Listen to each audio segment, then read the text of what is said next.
Start. निजी प्रत्युत्तरदाता संख्या 2 ने दिनांक 5/4/2010 को गुजरात उच्च न्यायालय के लोक सूचना अधिकारी के समक्ष दो मामलों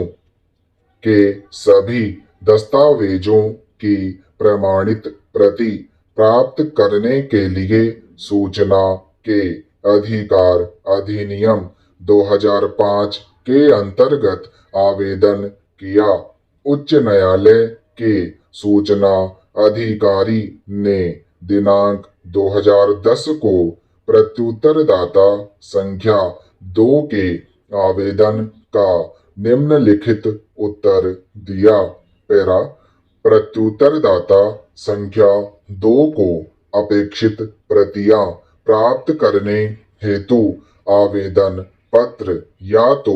व्यक्तिगत रूप से अथवा अपने अधिवक्ता के माध्यम से आवेदन पत्र पर 3 रुपए के स्टाम्प और अपेक्षित लागत शुल्क के साथ उप रजिस्ट्रार के समक्ष आवेदन करना चाहिए।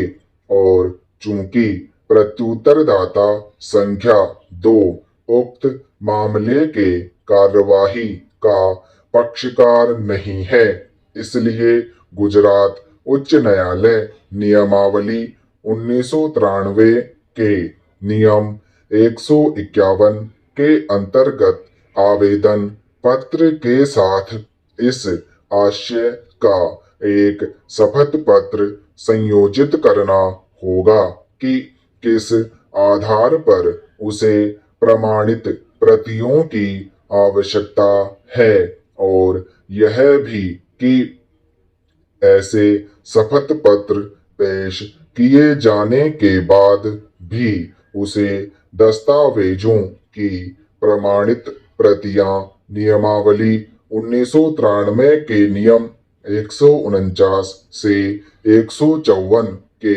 अंतर्गत ही प्रदान की जा सकेगी। तदनुसार प्रत्युत्तरदाता संख्या 2 का आवेदन अस्वीकार कर दिया गया। आवेदन अस्वीकार कर दिए जाने से व्यथित होकर प्रत्युत्तरदाता संख्या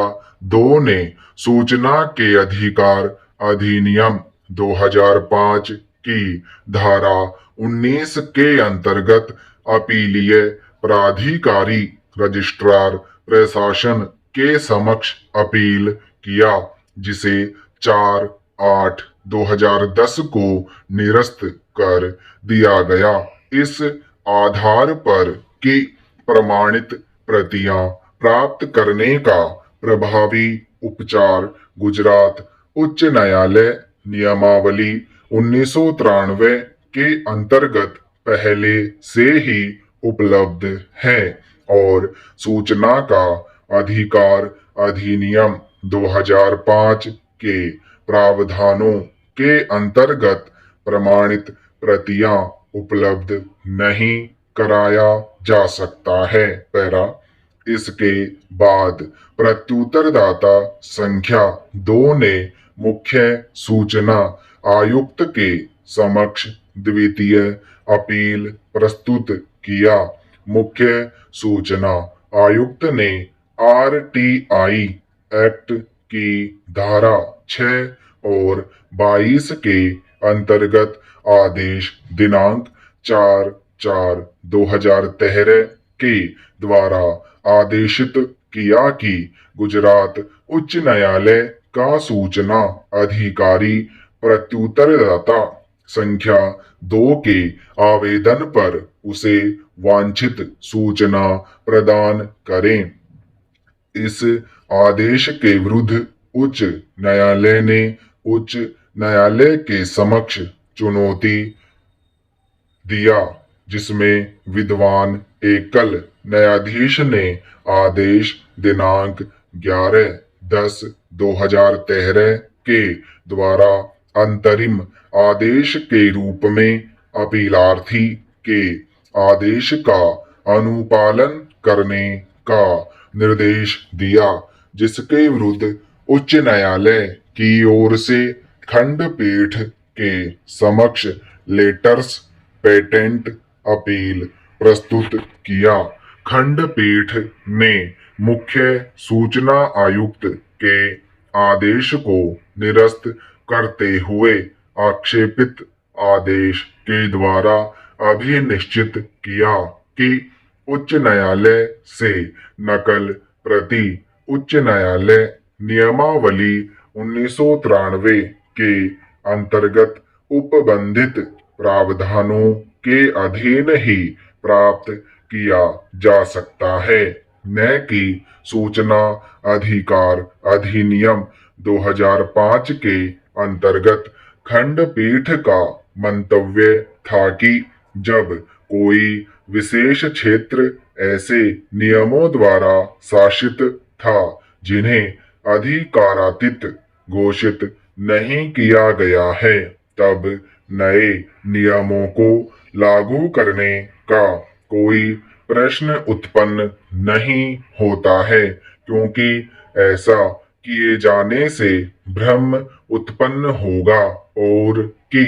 प्रत्युत्तरदाता संख्या 2 को उच्च न्यायालय नियमावली के अधीन उसके द्वारा चाहे गए प्रमाणित प्रतियों को उपलब्ध कराया जा सकता है, किंतु सूचना का अधिकार अधिनियम के अंतर्गत नहीं। तदनुसार यह मामला पहली बार सुनवाई के लिए इस पूर्ण पीठ के समक्ष सूचीबद्ध हुआ। इस